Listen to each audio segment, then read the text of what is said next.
Comedy legend? Absolutely. But that doesn't mean Steve Martin hasn't held a few grudges. Behind the perfectly timed punchlines and calm exterior lies a man with zero patience for chaos on set. For years, he kept his frustrations private. Until now. Let's dive into the 6 co-stars Steve Martin allegedly refused to work with again. Not because of lack of talent, but because of lack of professionalism. Number 1. Chevy Chase, comedy clash in Three Amigos. In 1986, Three Amigos gave us 3 comedy icons: Steve Martin, Martin Short, and Chevy Chase. On screen, a hilarious Western spoof. Off-screen, a test of Steve Martin's patience. Martin arrived prepared, script in hand, ready to execute the rhythm he helped write. Chase? He came in hot, improvising lines, breaking the rhythm, and adding jokes that weren't in the script. To some, it was spontaneous brilliance. To Martin, it was ego-fueled disruption. Instead of confrontation, he let his sarcasm do the talking. If ego was money, Chevy could buy Wall Street. Martin Short often played mediator, but the damage was done.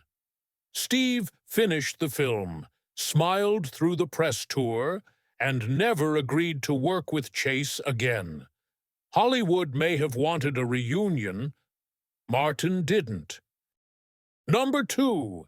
Bette Midler, when co-hosting means solo show. At a high-profile charity gala, Martin and Bette Midler were set to co-host. He prepared a tight monologue, crisp and classy. Midler? She ditched the script mid-speech and burst into song. To the audience, it looked like a lively handoff. To Martin, it was a hijacking. His timing, his structure, all drowned out in a one-woman musical showcase. Martin didn't argue. He smiled, clapped, and left halfway through the event. Later, he donated to the charity with a handwritten note that read, "Tell B it came from her biggest fan. Silence. No feud, no drama. Just one quiet exit and a mic drop delivered in pure Martin style." Number 3. Robin Williams, Chaos versus Control. Martin and Williams shared the stage for a live comedy skit. The setup, Martin's precise delivery versus Robin's unstoppable improv.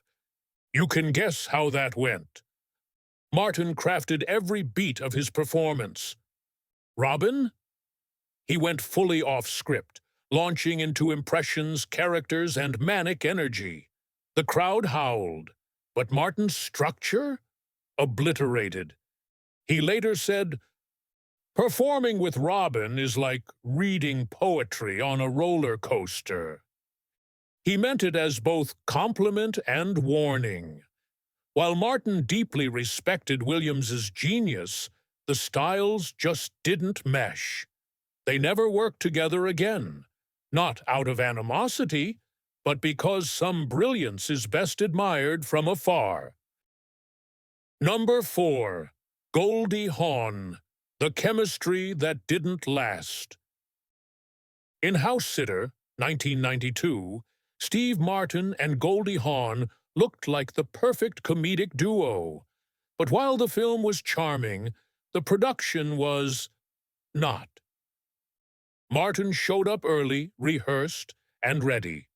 Hawn, often late, improvising new lines and bringing a casual looseness that clashed with Martin's carefully timed precision. The real tipping point? At a cast party, Martin brought out his beloved banjo, his sacred instrument. Hawn made a light-hearted joke about it. Martin smiled.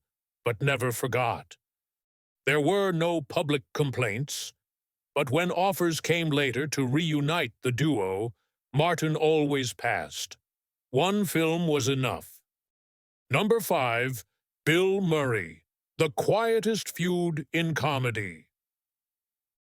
In the late 1970s, Martin and Murray shared a live sketch performance.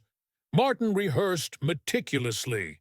Murray showed up an hour late, and when he arrived, he mocked Martin's clean-cut comedy style in front of the live audience. Martin didn't explode. He just never spoke to Murray again for over a decade.